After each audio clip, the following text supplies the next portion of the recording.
Hello, hello, hello. Feels so weird without my camera on. My camera, for some reason, I can't get it off of the snap camera, and so it's like cutting off half of my head because I thought that I would be able to make a better. Yeah, it's just a long story. Regardless, so I have no picture, but I will. You can imagine what I look like, and hopefully tomorrow I'll have it back up. Hey, cool gamer. Hey, Chris. Um, So I'm sure more people will be rolling in here. So we are going to tonight. So we're going to do a couple things. We are going to talk a little bit about Kiely Rodni, but I want to say that I am not going to. We're going to give details. I've got the Google. I can't say it. Google Earth and all that good stuff up, and we will talk a little bit about that. But I do not want to just regurgitate the same things over and over and over again. Um, Obviously, we know that this has become a creators, like everybody's jumped on this. So we're going to talk about it though. And then I want to go over the Alexis Gabe timeline. So they have released a timeline in regards to exactly what happened when with Alexis's case.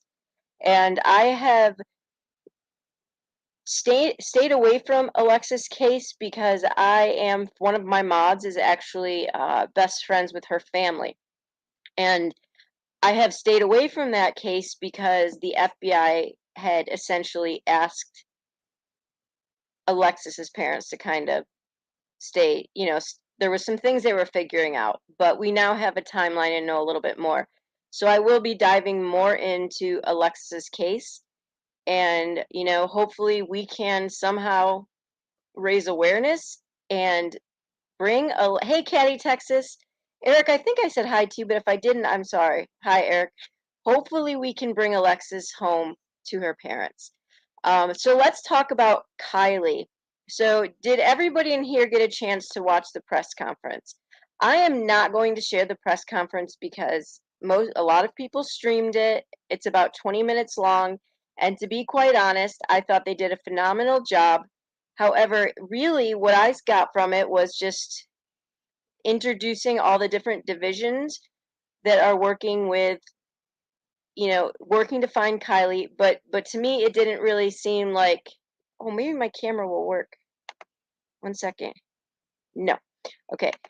It didn't seem like it was anything breaking news. Hey Grandma Sherry, just kind of here's who we are. We don't have anything. There was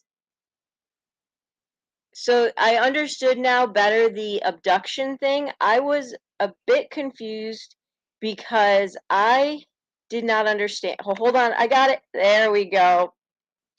I did not understand. Oh, I got that. Okay. I did not understand why it could be labeled an abduction for a couple reasons because I understood that her car wasn't found. However, she is 16 and it is her car. So I guess I was just surprised it that with the time frame of how quickly it became an abduction. Now, when I listen, and this is just how I took it, but when I listened to the press conference, it sounded like they said that they're not necessarily saying it was an abduction, but they haven't ruled it out. So it kind of sounds like it's up in the air. Sorry, I gotta take a drink. A lot of you in here watched it. Can you give me feedback? Is that what you took from it as well? It is. From what I heard, they said that there was no indication that it was an abduction. So, hey Pamela. So what I'm gathering is just that there's no evidence of foul play or that she left with somebody. Now, there she does have a friend we know. Her name is Sammy. Okay, Sammy, and I believe it's Magdalene or Madeline. Sammy, I did see is going live with a creator, not one that I am familiar with later tonight. Um, on this channel, I won't have Sammy on. I won't reach out to her. She is a minor, and there's just some things that I think are better.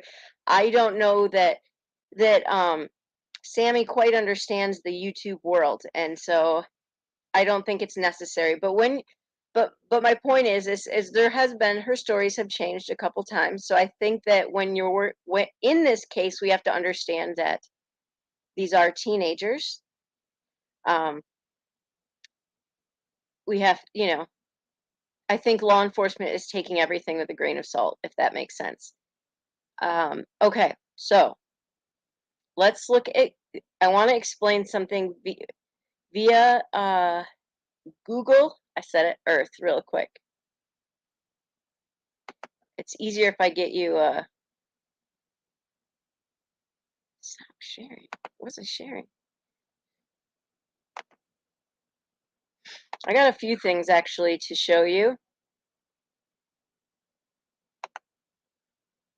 All right. Okay. So this is going to be difficult, but here we go. Oh, whoops. Let me make sure y'all. Hold on, I got to put this full screen. You didn't see it, Caddy, Texas? Okay. I'll post it in the I think law enforcement giving the challenge that this is doing a phenomenal job. I mean, it's got to be maddening for them to be like, come on, like, please, teenagers, do the right thing. But anyway, so here we go. Let's go to here. You see the Prosser Family Campground. Okay, so I'm going to go down here where I'm going to get way close up.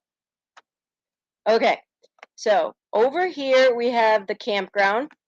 And then we have where I labeled where the bonfire was at the end of where the abouts of where the bonfire was, the edge of the end of the river where it met the gravel.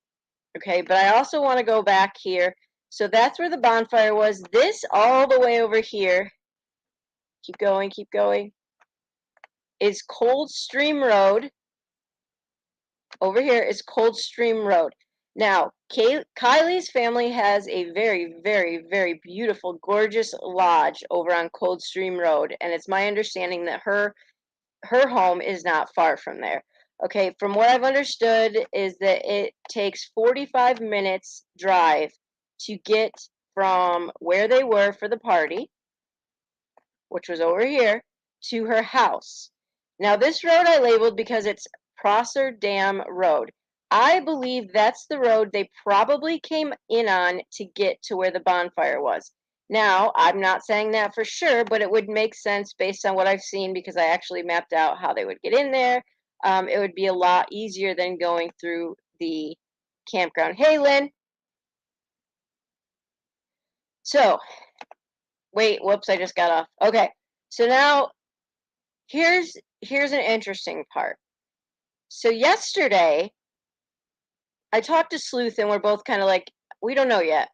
So yesterday, there was somebody that came forward or sent in a tip that said they had, let me go back out, found a black tank top. Now, if you remember what Alexis was wearing, it was, I believe, green pants and a black tank top.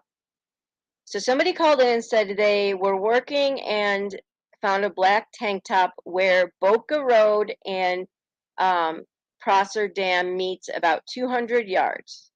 All right. So that, though, from Google Earth, would take us not in the direction of her house, but take us all the way. There's Boca Hill, all the way up. Boca Road is all the way over here. Okay. So I will show you. So that's all the way up here, completely opposite direction. Now, the only reason that is significant to me that I would think it would matter, and hold on, let me get this off the screen 1 second, is because I gotta pull it up.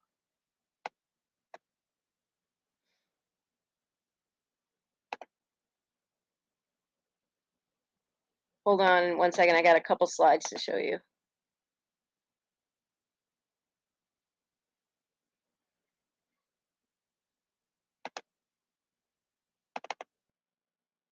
Okay. What is going on with my hair? I got things sticking up all over. All right, so why that might be of significance, I know, Grandma Sherry. So if you can see, let me see if it'll let me go in further on this. It won't. Okay. But if you can see where that circle is, it's really hard to see for you guys, I know, and I don't know how to zoom in on it, but that it says stay out of the blue area. So if you see over here, she was last seen here. That's where I just pointed out on the Google Earth. Okay. And then it says stay out of this area. And if I was able to, I could zoom in on it. I'm not really sure how to do that. No, no, no, Lynn. No, not at all. I just wanted to touch on that. I'm not going to spend too much time on Kiely. But that area that it says stay out of, the blue area, happens to be up in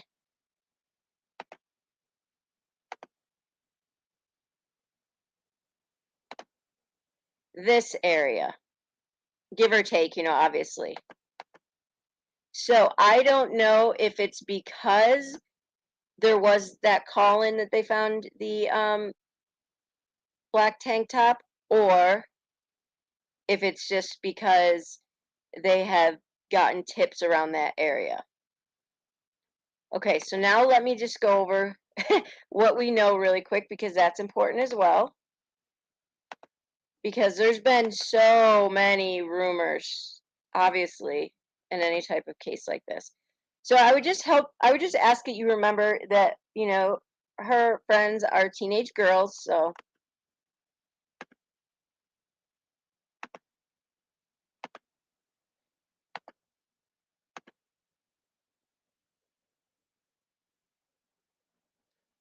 okay, that's not what I wanted. Why is it not? One second, y'all. I'm pretty technologically challenged.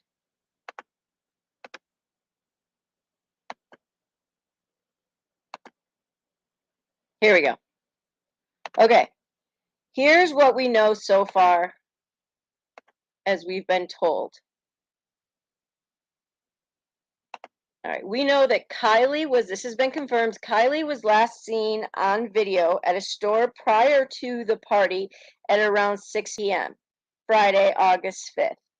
Now, Kiely arrives at an undetermined time to the party. Okay, here's the thing. I've seen a couple timelines going around, and I'm trying to get confirmation of the fact that she got to the party around 10 p.m.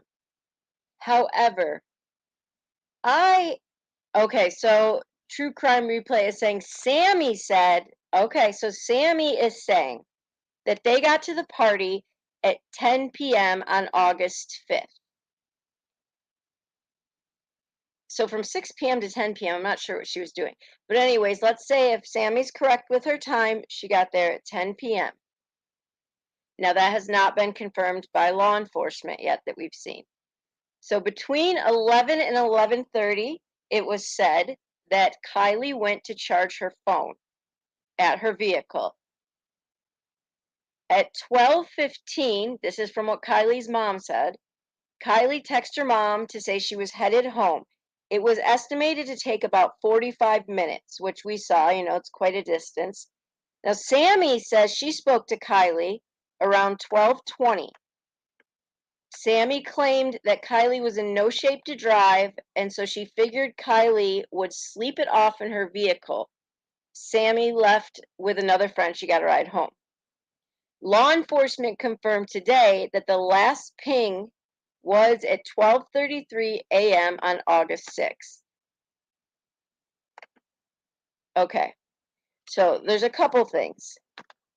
Again, I don't know. Law enforcement that I've seen has not confirmed the time to be 10 o'clock. But I want to go up here. So I was like, if she did come, so this is going to make me seem kind of weird, but if she did come at 10 p.m., how could she have possibly drank that much to be because according to Sammy, this is the friend, that Kiely was in no shape to drive because they had both drank. Now, Sammy also said that her and Kiely drank from the same glass all night, so there was no chance that Kiely was drugged, which is interesting. Um, Very interesting. But she thought that, like we said, that Kylie was just going to go to her vehicle and sleep it off for the night. She was going to camp there. However, hey Jen 8, Kylie's mom in one of her interviews happens to mention a curfew. So I'm not sure. Well, first of all, yeah, I'm going to keep my opinion on myself on ever leaving a friend. But so I was trying to figure out if it's true and it's accurate how Kylie could be that drunk in that amount of time. So I went ahead and went to the actual alcohol chart because I think we need facts to back it up. So I know you probably can't read it, so I'll just tell you. Now, she was 100, and Sleuth actually brought this to my attention. She was as far as like, hey, think about this though. She was 115 pounds. So I looked at the alcohol chart. For a woman that's 120 pounds, by the time she has 3 drinks within an hour span, she's at like well over the max. 2 drinks actually puts her almost at the max if you drink that within an hour. So she would be very probably inebriated. So it is possible, I think, if she got there at 10, for her to be in rough shape. I mean, they must have been really slamming him, but hey, voices, I got an alcohol chart up. So now, but I want to talk about something. So people keep saying this was all right, let's back up for a second.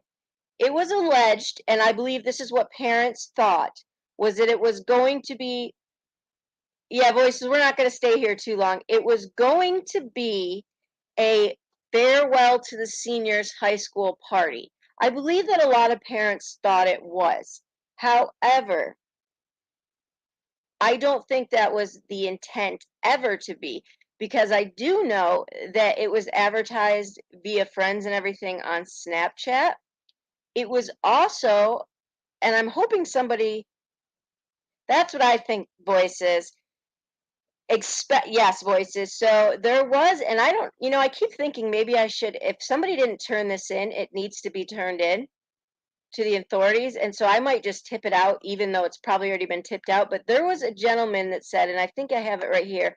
You can't read it, I don't think. So this person said, commented to Asia Crowder something about them, making assumptions. And this person responds, I've been to plenty of pop-up raves in the Boca Truckee area myself as a high schooler. And it was posted on one of the many flyers going around that kids from Auburn, Reno, and Truckee were in attendance. Okay,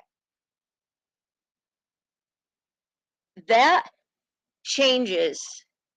It, I mean, handing out flyers, y'all, to Reno. We all know Reno, right? We're talking casinos and everything up. I don't think this was ever intended to be, in the kids' mind, a quick little farewell to the seniors. This sounds like it was straight up a pop-up rave. Exactly, voices. It went as far as the Bay Area, y'all. So this party that these parents thought was going to be a pop-up or a farewell to high schooler party, we originally heard it was 100 people. It's now come back that they estimate between 200 and 300 people at this farewell party. I mean, it's massive. Oh, I think so too, voices. I think it got bigger than even the kids themselves thought it could be. I mean, right, you're naive. We've all been there. I think that you toss out a flyer, that person hands it to somebody. I think it got huge. And I don't even think the kids thought it was going to be that big. Um, but right, Jen, that's the thing. Open field for predators, and that's the problem, Pamela. And I think some of the frustration between with the law enforcement officer, they've been handling it amazing, is that they just can't get the kids to talk. Hey, Saul.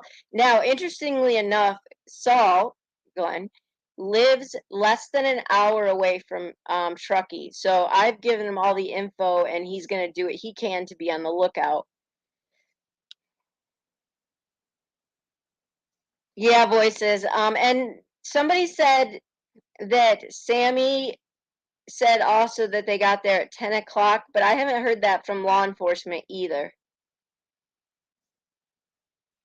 I've only seen the flyers on a few times on social media and Kylie's Instagram page, but again, so take everything, like even that Sammy says, take everything with a grain of salt until law enforcement confirms it at all, because I was under the impression it was absolutely an abduction until law enforcement talked today and said, like, they're it's possible, but they're not saying for sure that it was.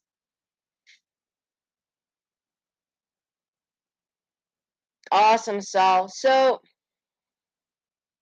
I'm interested in your thoughts before we talk a little bit about Alexis. I'm interested in your thoughts.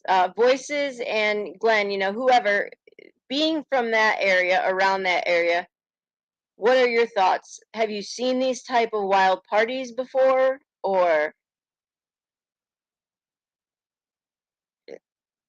sometimes I think, then your brain goes, I think, okay, it was dark. I would assume it's dark, really dark. Did she freak out and she wanted to make sure she got home so she didn't get in trouble and she attempted to drive? Or really, voices? Wow. Tattoos was in here and said, yeah, there's some pretty wild desert parties and stuff. Um,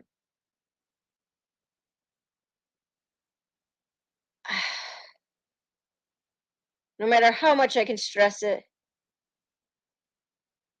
Yeah, that's the thing, voices. She is a good girl. I mean, she seems to have, she's got a job. She really seems to have her head on her shoulders. Um,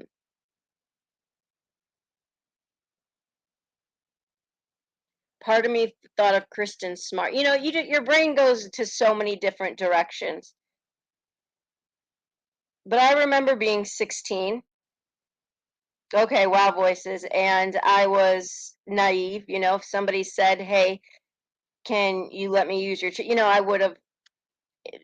I had forgotten what it was like to be 16.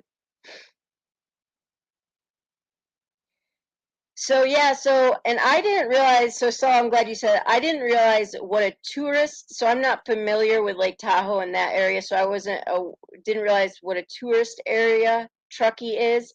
And there's videos and stuff on TikTok of local, parties are all within reason, not like this, where like the police are dancing with them or something. Obviously not in this case, but so I'm sure there's a lot of parties in that area. Um, I don't know. I don't know how I feel. I just, one minute I think, I don't know. So that's the other thing, that I'm just surprised that the car hasn't been found anywhere. Voices, have you heard anywhere about the tank top? Because I have not heard them come out and say that there was a tank that I know this woman says she discovered a tank top. She called it in. They bagged it up and all that stuff. But I have not heard anywhere that law enforcement confirmed that. Wow, 106 combined agencies. That's insane. Yeah, I bet it's all.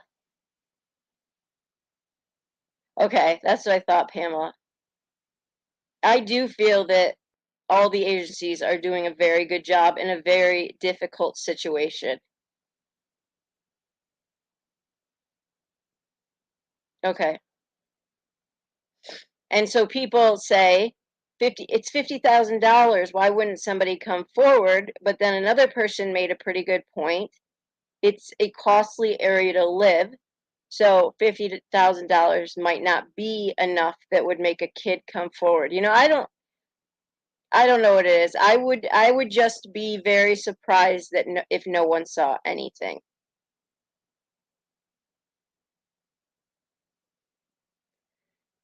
That I mean, I just would be. I gotta pull up this other thing.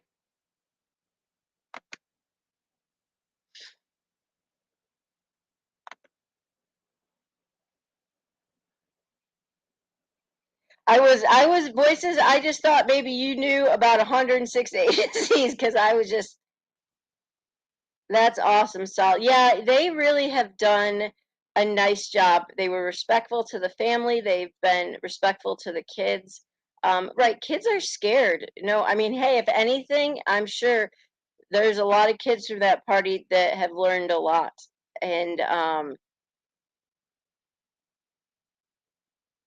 yeah, hold on, let me write it in here. It's right on my about section, but I'll just do it this way.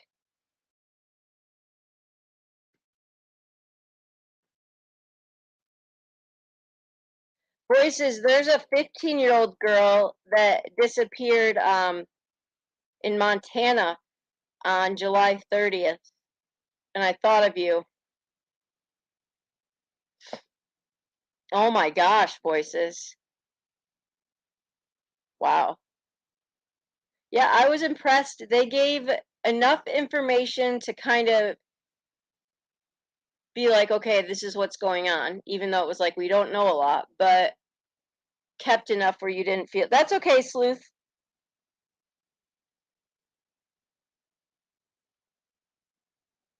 No, blonde hair. I'll send it to you, voices, because I thought of you. Because I was like, oh my gosh. So I'll email it to you. If I could tell you, she looks very similar to Kylie. Blonde hair, blue eyes. Let me see. Let me, one second, y'all. Actually, because voices I immediately thought of, so it's fitting you're in here. Um, Blonde hair, blue eyes. She went missing from Butt / County. She is 110 pounds, 5'2", went missing 7/30/2022. It's right on my community page, and when you see her, you'll go, "Holy cow, she's gorgeous." 15, last contact 7:30. It's crazy. Oh wow, yeah, that'd be awesome.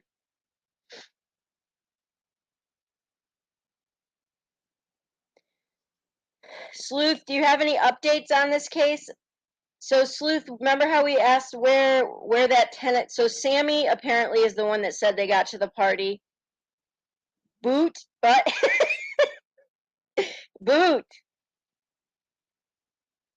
You're gonna have to teach me how to say that.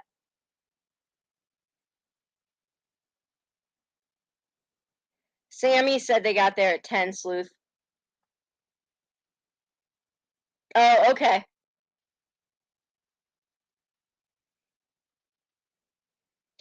All right, y'all. Now I want to pick your brains. So, how many of you have heard anything? So yeah, that's kind of where we're at for the update on Kylie. And then, sorry, I just got distracted because Voices is in here and she's the one. Oh, okay. She's the one I wanted to look into this Montana case. Lynn, can you drop Voices channel as well? So, thank you, Lynn. So, I want to talk because I want to talk about Alexis Gabe because she needs to be found. And like I said, so here's the story with Alexis. I'm going to pull up her timeline. I need your guys' help on this. We all do.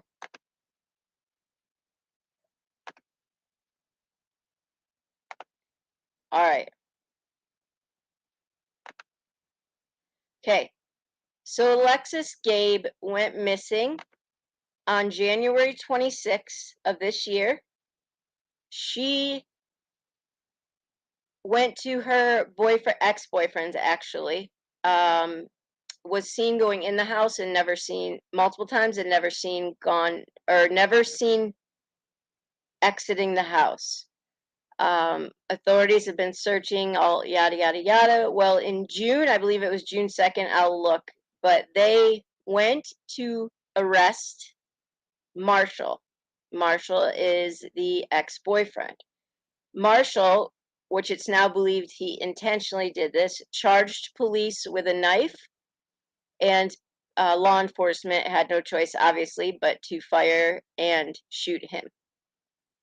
The problem is that Marshall holds the key, most likely, to where Alexis is, and law enforcement have said they believe she is deceased, but he holds the key to where her body is.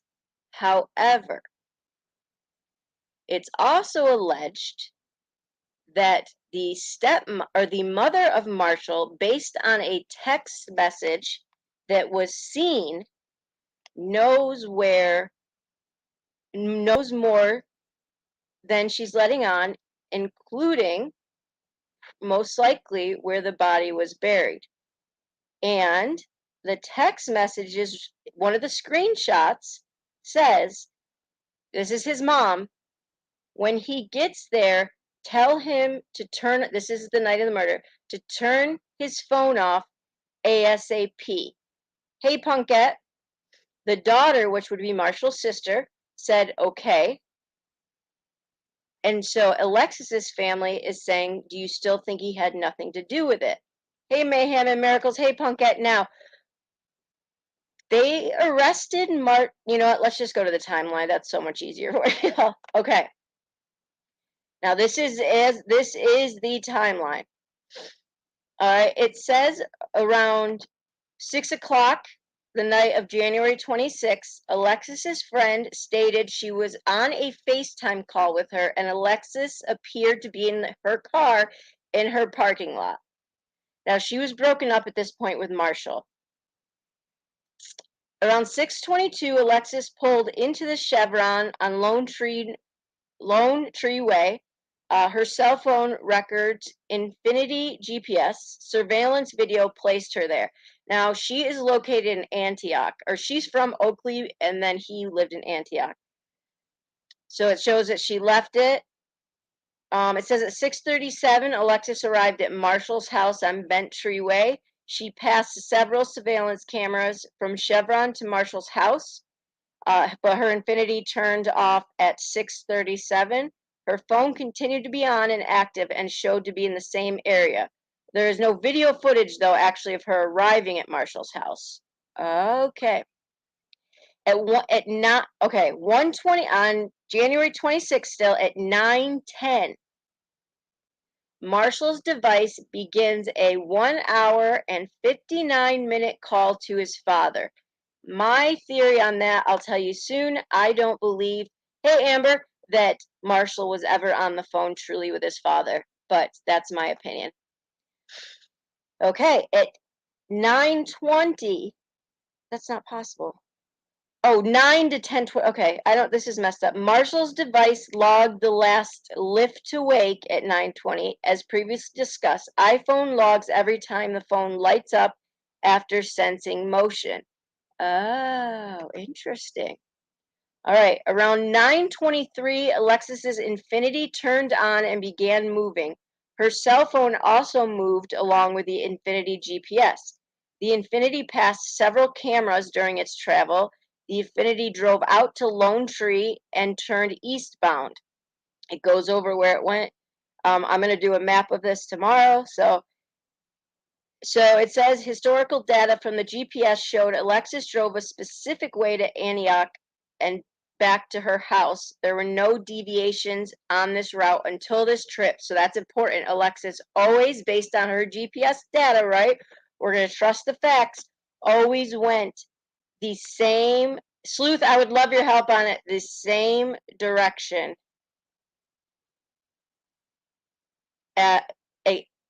except for this trip. Okay, let's go on. So around 9:35, the Infinity turned off. Seconds later, the driver exited the vehicle and walked northbound on Narrowly Road. No other person exited the vehicle. Alexis's cell phone records showed the device moving along with the person who exited the car. We will later learn that I believe that was Marshall. At 9:39, the driver of the Infinity passes surveillance cameras at Oakley Road. 4 minutes is the time it would take the average person to walk this distance of about 950 feet. Around 9:43, Alexis's phone stopped transmitting data and was presumably turned off.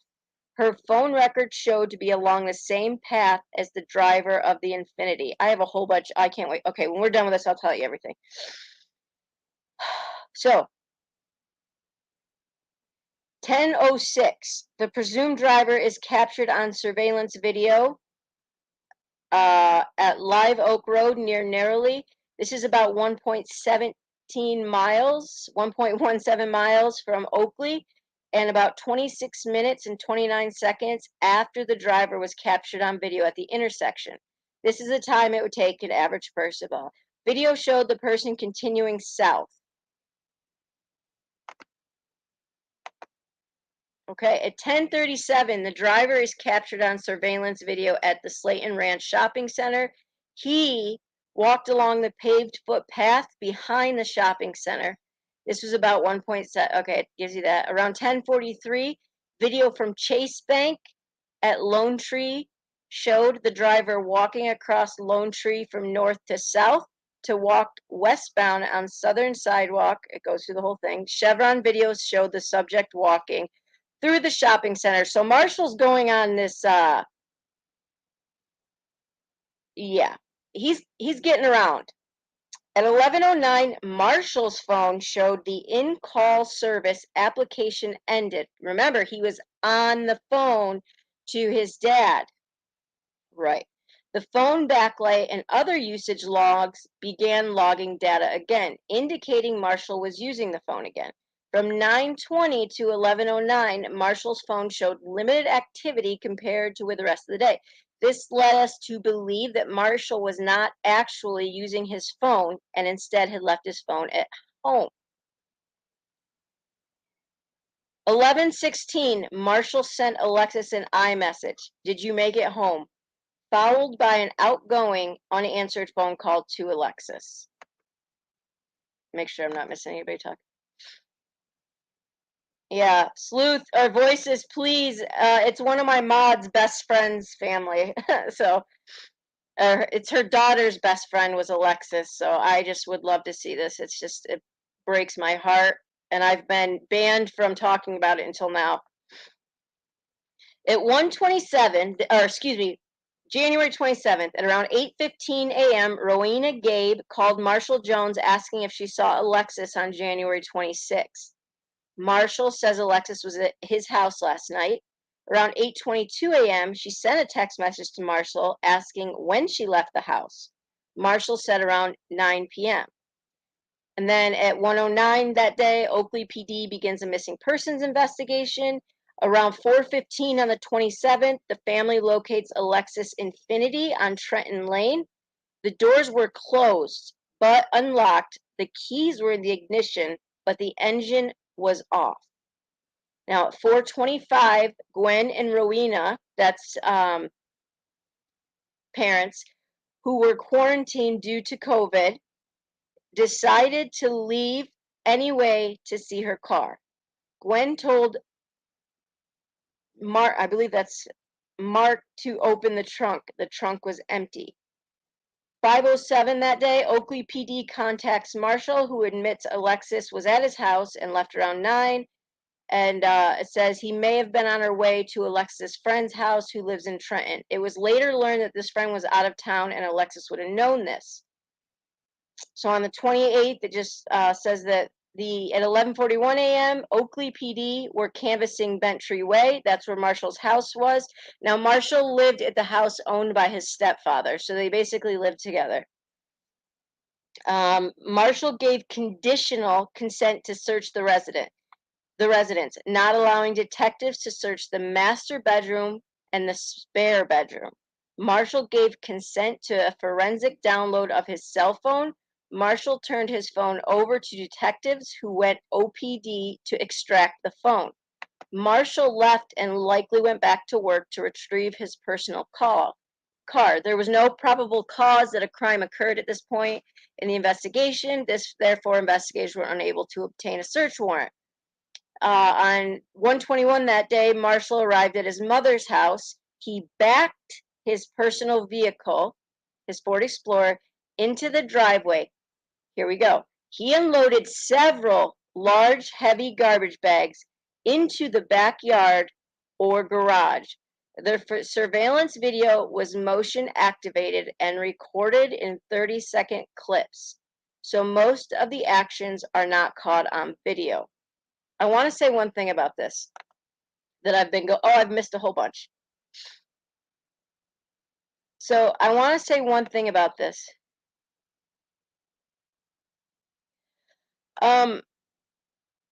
Yeah, it's possible, Lynn. So my only thing with this is that, so it says he unloaded. I was talking to this person, to the friend of Alexis, and the thing is if y'all remember, so Alexis was 170 pounds, and Marshall was a pretty small guy, less than Alexis for sure.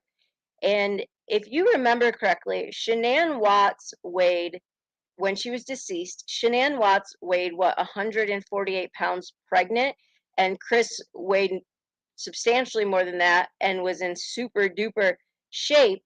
And do you remember one of the things he said was that he couldn't carry her because of the dead weight was so much that he had to drag her. I say all that to say I don't think Marshall, maybe, would have been able to carry her in garbage bags without, like, carry it all without dragging. So I don't necessarily know that that was her or if it was evidence. I do know that um, Alexis's parents have seen that video, and they said it was gut wrenching to see him carry out those garbage bags. But I still, at this point, I'm hesitant to believe that was her based on the whole how much more dead weight weighs and remembering what Chris Watts had said before about that. So, all right, let me get to the baseless investigator felt. I want to get to where. So I'm not going to read through all of this, but what I do want to tell you is that after Alexis disappeared, for some reason, Marshall's mom took him to get a second phone. And it's never been said why. Now, his sister had a house, and Marshall did go there on the 29th. He called in sick on January 30th. On January 31st, so this is one thing that was interesting, and to this day, I don't believe it's known why, but Marshall's sister kicks him out of the house. He was seen in surveillance video carrying an extended firearm magazine and likely had the firearm on him while staying with his sister. On the 31st of January, the police located a cell phone screen that had been broken and separated from the device. The relevancy of the screen was not discovered until later, when Marshall's DNA was determined to be on the screen. Marshall's DNA was collected on May 11th, 2022. Okay, so on the 1st of February, Marshall stays at his mom's with a gun. On the 1st of February, investigators searched Marshall's home. It was not, so this is important, it was not immediately clear what investigators were searching for, but luminol was used to search for the presence of blood. Now, they did get a small reaction on the inside lid of the washer inside the house. A sample was collected, and later it was found to have Alexis DNA. Marshall's vehicle was seized and processed, and Alexis's DNA was located in the back of the vehicle. However, the source of the DNA could not be determined. The shower curtains in Marshall's bathroom were also missing. So then on February 2nd, Marshall flies to Washington, where his biological dad lives. So then they search on the 3rd, Marshall's mom's house. Before I can do a map and dig into all this, I just needed you guys to understand the timeline. So then they searched basically they searched the sister's house. Um, Around the 25th of February, Class Kids Foundation located Alexis's unique hand-drawn cell phone case near Vista Grande Bentway Ride. Alexis's DNA was located on the case as well as Marshall's. Again, confirmed 511. Remember, they found a screen of the cell phone. In April, the officers drained an 8 million gallon pond after finding suspicious anomalies during sonar search and cadaver canine alerts. They did not find anything. Now, okay, listen carefully. On May 19th, Alicia Coleman Clark was arrested and charged with Penal Code 32, aiding and abetting. So she was arrested for aiding and abetting in May, but the DNA declined to file charges and she was released. Now, there is a petition going around for the DA to file charges against Alicia. I mean, you'd have to really, really convince me that she doesn't know anything, especially after that text. It gets worse, y'all. We're almost to the end of the timeline, but now I got to share a couple things. Now it's June 1st at around 5:45. Marshall Curtis Jones was killed after authorities said he lunged at officers with a knife. We did see that video, and he absolutely did lunge at them. I think he did it on purpose because he knew why they had come to arrest him. Um, and then they just announced. So this was a couple things. That's the rundown of the timeline. Now, where's my why am whoops.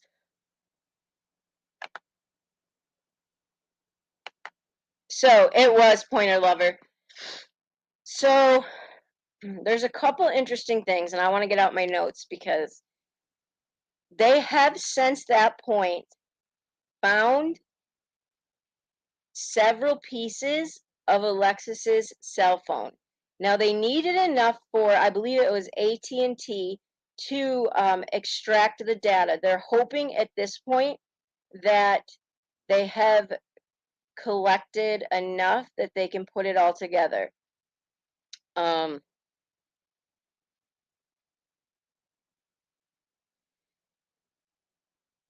the other couple things that have come forward is that Marshall's bathroom reeked of bleach, as did the house. It's also been alleged that there were some walls that had been messed with.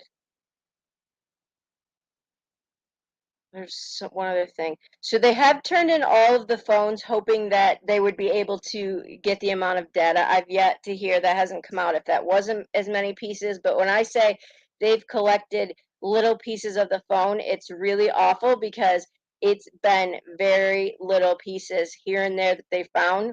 They've had search parties just to collect these little pieces of the phone to try to get enough to see if they can get anything out of her phone. Um,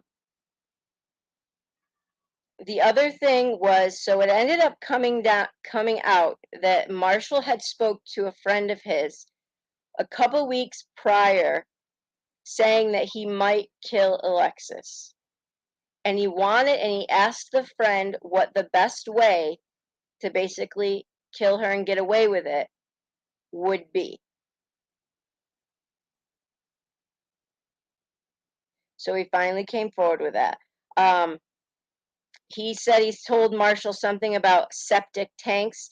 So where Marshall lives in his area, there's no septic tanks. However, there are tons of septic tanks in a different area. So far, nothing has been located. The other thing, though, they ended up discovering was right before Marshall died, he wrote a letter that they found in the sister found in a trash can, that was directions to where Alexis's body was. They have followed these directions and nothing has been found yet. I have a couple theories, and I'm going to tell you my theory is I don't think burden of proof. Yeah, her one of my mods, her daughter is best friend with Alexis, so it's heavy on her heart. But so I think the night that, and this is pure speculation, I think the night that Alexis was murdered, I do know that Marshall wanted her back, and I don't think Alexis was going to take him back. Given the fact that he had asked a friend a couple weeks prior on how to murder his girlfriend, which, again, can we just talk about the see something, say something, please, guys? Anyways, I think that he basically was saying if she's not gonna, if I can't have her, no one else is going to. I do not think that he ever talked to his dad. I think that the phone was, he might have called his dad and maybe his dad was on the other line. I'm not sure why his dad wouldn't question why he was not doing anything on the phone for 2 hours or an hour and whatever it was. But I do know that I don't believe, in my personal opinion, and it doesn't sound like Ellie does, that he ever was talking physically to his dad. I some I have a crazy thought that with all the dynamics of the people involved in this case and his family, enough so that his mother is clearly knows things that she will not come out and say, even after his death. I don't know that Marshall is the one that what's a good word, that discarded or um 22, I believe, Pointer Lover. Let me check on that though. Around that age, I'd have to check for sure. That she ever got, that he was the one to get rid of the body. I tend to wonder if he did that wild goose chase with her car. I mean, remember, guys, if he truly took a body somewhere at that point and disposed of it, he made an awful lot of stops. So I think that he might have led them on a wild goose chase on purpose. And I think that maybe somebody else came and took care of everything while he was on his wild goose chase. That's just my theory. I've asked my mod, does she have a, so I thought of Christian Smart. I said, do they have a deck that he would, is there a septic tank there? And there was no septic or anything like that. The other thing is his stepdad Larry that he lived with, people are trying to say, how did you not smell bleach, right? Because so Larry claims he knew nothing all along, all that stuff. Well, how do you not? I mean, come on, somebody's murdered in your house. You you can smell bleach. Uh, The amount of, okay, again, guys, Chris Watts, the amount of bleach it takes to cover up somebody, yeah. So that's my theory, is that somebody else might have taken care of it for him. But you have the issue of there is no proof yet that there's no evidence on Marshall's phone that he called anybody to help him take care of it, because remember, he was still on the phone with his dad. But I also think that it's not uncommon for guys like Marshall to have a second phone. Now, we know his mom took him for some reason to buy a second phone after Alexis's disappearance, but I don't know if that's really his second phone or if it's his third phone. Um, Especially because we know that according to his friend, he wasn't just, it wasn't a spur of the moment thing. He had been thinking about this since he talked to his friend about doing what he did to Alexis. Okay, so it's not out of this realm of possibility.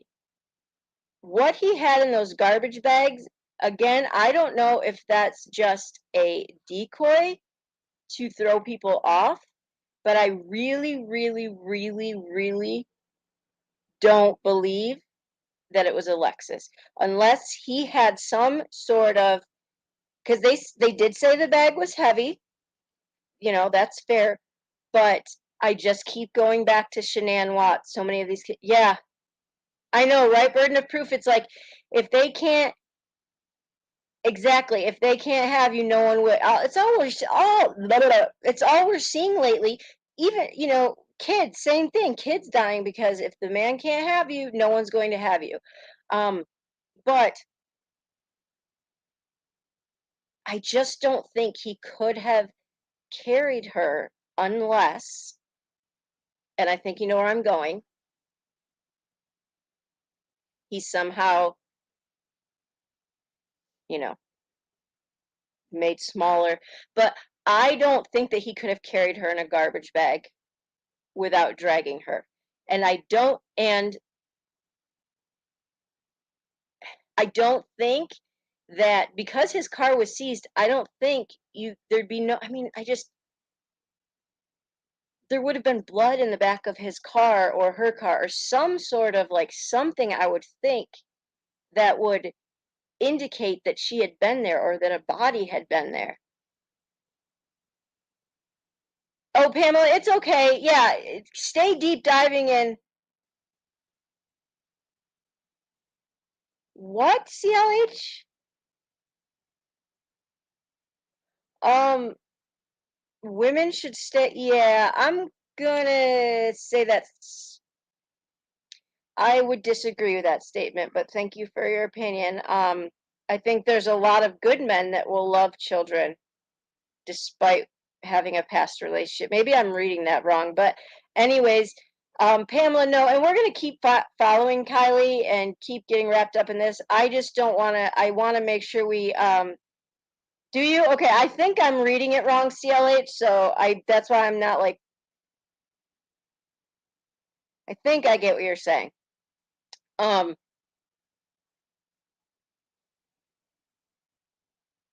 his mom clearly knows more. But that's kind of the timeline of Alexis. And I just wanted to make sure we started somewhere because I'm going to do the math. There was something else too. Though, hold on, I got to check the messages. Now, I am hoping to get one of Alexis's parents or sister to come on and interview. The problem was, like I said, everybody's had to be really um, closed lip about it, and they had stopped doing interviews and everything because the investigators obviously were getting ready to arrest Marshall, and now he's dead. So it's had to have been very, very, very quiet. Just want to make sure I didn't miss anything.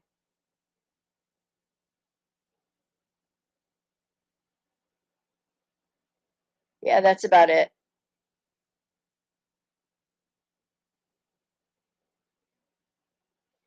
I just think there's several people that were involved. Yeah, several bags, right? So Jen, that was the only other thing. But then in her family, so her family is so they're holding on to hope, right? The law enforcement has said it is likely that they do consider her deceased based on the evidence they have. But her parents say even without a body at this point, they're still going to hold on a small glimpse of hope. But I don't know if um they just want to bring her home wherever she is. She deserves a proper funeral or whatever, just a little bit of closure. Her parents have said very openly they will not have closure until she is found. Um, I felt really bad. They just went to, and whether you believe this or not, in this or not, it doesn't matter. But they went all the way to see, what's that woman's name, Caputo or something like that, and they weren't called upon, and they were disappointed. But I don't know. It's just a really sad situation, and it's again one of those cases where you just wish, like, okay, why aren't people standing at Alicia's doorstep throwing laundry baskets and stuff like they were with the laundries? And I can't help but think that. Yes, Pointer Lover, I'll put it in my community post. I am terrible with the membership link. I will put it in my community post, but so anyways, you all, that's I just checked. There's no new info that I've seen on Kiely, and that's our overview of Alexis. So I would ask, if possible, if you guys get a chance to just look at her case a little bit, if you can. Um, and we'll do more of a deep dive here at soon. And oh well, now hold on. I'm looking at Kylie's case again. Detectives, well, we knew this kind of, had located surveillance video from a local business in Truckee where Kiely was spotted at 6:08 prior to going missing. Okay, so Kiely was last seen wearing oh, that's sad, wearing a black spaghetti strap bodysuit, green Dickies brand pants with a black grommet belt and black band shoes. Oh,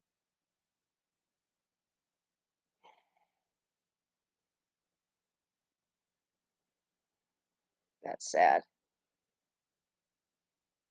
So that's the most recent post that they've said. So we'll keep following that. Again, Sammy says they made it to the party at 10 p.m. I don't know what they were doing. She apparently, or she is going to be on a YouTube channel tonight, but I can't for the life of me remember which one. Pamela, it was, so no, so we've not heard officially from law enforcement that that was her tank top. Oh, good question, Pamela. So that was the first thing that just popped to my mind was when the girl Jessica found the tank top, was it a tank top or was it a spaghetti strap? I will say this spaghetti strap that she was wearing it looks to be a crop top. Nope, it is about, well, then why are her pants? Okay. It's just a different look, I guess. I've not seen a bodysuit with the pants down. Whatever. I never had a body to wear that stuff. So, um, all right, y'all. Oh, really? Burden of proof? That's what I wondered because, I mean, yeah, that was definitely a bodysuit based on a picture I just saw. And so it was okay. So there it is. Yeah. And I thought if it was really the right tank top, we would have heard by now from law enforcement to say that they had found some sort of lead, and I didn't get that type of, you know, feeling earlier. But all right, yeah, well, thanks for listening to a little bit of Alexis's story as well, so that we could kind of start somewhere. And I'll keep updates of Kiely coming as well, and Burden of Proof has some, and Sleuth as well as covering it. So we're trying to get it in the algorithm. But you guys have a really great night. I appreciate you, and we'll talk to you soon. And Pointer Lover, I will put it on my community page. All right, guys. Thanks. Good night.